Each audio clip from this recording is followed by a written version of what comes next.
होगा।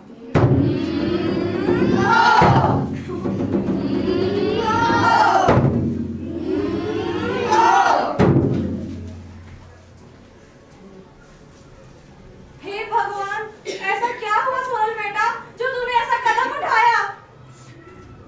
अब कुछ सुनने या समझने का फायदा है? जब सुनना और समझना था तब तो आपने उसे कुछ बोलने नहीं दिया।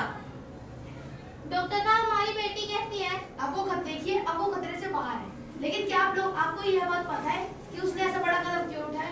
नहीं डॉक्टर साहब। बच्चों की बातों या उनकी भावनाओं को समझना जरूरी है, क्योंकि इस किशोर अवस्था में उनके शरीर में हो रहे बदलाव उनके दिमाग पर जितना गहरा असर डालते हैं, उससे ज्यादा उनके साथ प्रेम और विश्वास की कमी उन्हें ऐसा कदम उठाने पर मजबूर करती है।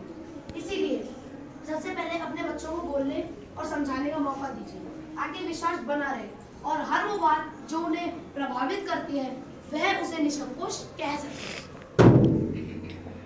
जाने कितने ही हुआ मानसिक तनाव के कारण अपनी जान गंवा चुके हैं।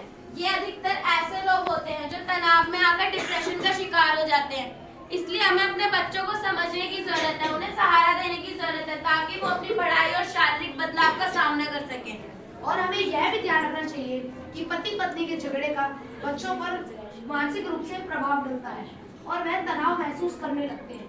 इसीलिए हमें हमारी यह कोशिश रहनी चाहिए कि घर का वातावरण बच्चों के लिए सुरक्षित बना रहे और उन्हें यह भी बताएं कि जिस प्रकार हम अपने शारीरिक स्वास्थ्य का ध्यान रखते हैं, उसी प्रकार हमें अपने मानसिक स्वास्थ्य का भी ध्यान रखना चाहिए। मुझसे बहुत बड़ी गलती हो गई, मुझे अपनी बेटी को समझना चाहिए था। हमें क्या पता था जो बात हमारे लिए इतनी छोटी हो सकती